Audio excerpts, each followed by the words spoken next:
ലോകമെമ്പാടുമുള്ള ദശലക്ഷക്കണക്കിന് ആളുകളുടെ ജീവൻ അപഹരിച്ച കോവിഡ് വൈറസ് അഥവാ കൊറോണ വൈറസ് കോവിഡ്-19 എന്ന് പറയുന്ന വൈറസ് ചൈനയിലെ വുഹാനിൽ ഉത്ഭവിച്ചതാണ്. എന്നാൽ ചൈന WHO അവിടെ വന്നപ്പോൾ ഡാം തുറന്നു വിടുകയാണ് ചെയ്തത്. ഇതിനെക്കുറിച്ച് പഠിക്കാൻ ഈ ഒരു സാഹചര്യത്തിൽ ചൈനയിൽ ഉത്ഭവിച്ച ഈ വൈറസ് ലോകത്തെ ഏത് തരത്തിലാണ് പ്രതിസന്ധിയിലാക്കിയത് നമുക്ക് എല്ലാവർക്കും അറിയാം. ഇപ്പോൾ ചൈനയ്ക്കിട്ടൊരു മുട്ടൻ പണി കൊടുത്തിരിക്കുകയാണ് അമേരിക്ക എന്ന് പറയുന്ന രാജ്യം.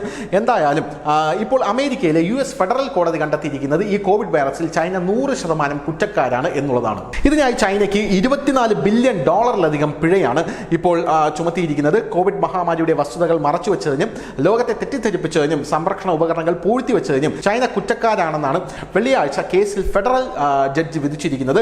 ചൈനയ്ക്ക് $24 ബില്യൺ പിഴ ചുമത്തിയിരിക്കുന്നത്. മിസോറി ഉദ്യോഗസ്ഥർക്ക് ചൈനീസ് സ്വത്തുക്കൾ കണ്ടുകെട്ടാൻ കഴിയും. പകർച്ചവ്യാധിയുടെ ആദ്യ നാളുകളിൽ 2020 ഏപ്രിലിൽ Missouri attorney general office file ചെയ്ത ഒരു കേസിൽ ചൈനീസ് സർക്കാർ വൈറസിന്റെ വ്യാപനത്തെക്കുറിച്ചുള്ള വിവരങ്ങൾ മറച്ചുവെച്ചുവെന്നും ലോകത്തിന്റെ മറ്റു ഭാഗങ്ങളിൽ നിന്നുള്ള വ്യക്തിഗത പരിചരണ ഉപകരണങ്ങൾ PPE സംരക്ഷണ ഉപകരണങ്ങൾ എന്നിവ പൂഴ്ത്തിവെച്ചെന്നും ഇത് ആഗോള തലത്തിൽ വലിയ രീതിയിലുള്ള വിതരണക്ഷാമം ഉണ്ടായി എന്നുമാണ് കണ്ടെത്തൽ. എന്തായാലും ചൈനയുടെ ഭാഗത്ത് നിന്ന് ഇതിൽ യാതൊരുവിധ വാദവും പുറത്തു വന്നിട്ടില്ല. ഈ വിഷയത്തിൽ ചൈന ഒരു വാദമോ ഒരു മറ്റ് ഏതെങ്കിലും തരത്തിലുള്ള ഒരു കാര്യമോ ചെയ്തിട്ടില്ല. വാഷിംഗ്ടണിലെ ചൈനീസ് എംബസിയിലെ ഉദ്യോഗസ്ഥൻ ഈ വിഷയത്തിൽ പ്രതികരിച്ചിട്ടുമില്ല എന്നുള്ളതാണ് വേറൊരു പ്രധാനപ്പെട്ട കാര്യം. തന്റെ വിധിന്യായത്തിൽ ജഡ്ജി സ്റ്റീഫൻ എൻ കോവിഡ്-19 പാൻഡമിക്കിന്റെ അപകട സാധ്യതയെക്കുറിച്ച് ചൈന തെറ്റിദ്ധരിപ്പിച്ചു എന്നാണ് പ്രധാനമായും പറയുന്നത്.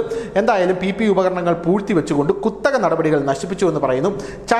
ചൈനയുടെ ആരോഗ്യ ഏജൻസിക്കെതിരായുള്ള വിധിയാണ് ഇത് എന്നാണ് ഇപ്പോൾ കണക്ക് കൂട്ടുന്നത്. കോവിഡ്-19 സംരക്ഷണ ഉപകരണങ്ങൾ ചൈന പൂഴ്ത്തിവെച്ചത് അമേരിക്കയിലെ മെഡിക്കൽ സേവന ദാതാക്കളെ വൈറസിനെ പ്രതിരോധിക്കാൻ ആവശ്യമായ സാധനങ്ങൾ ഇല്ലാതാക്കി എന്നുള്ളതാണ് മറ്റൊരു പ്രധാനപ്പെട്ട കാര്യം.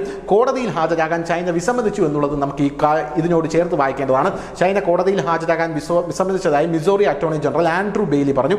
എന്നിരുന്നാലും അദ്ദേഹത്തിന്റെ അഭാവം ലോകത്തിനുണ്ടായ എണ്ണമറ്റ കഷ്ടപ്പാടുകളിൽ നിന്നും സാമ്പത്തിക നഷ്ടത്തിൽ നിന്നും ചൈനയെ യാതൊരു തരത്തിലും രക്ഷിക്കാൻ പോകുന്നില്ല എന്നും കോടതി പറയുന്നുണ്ട്. News desk news India Malayalam.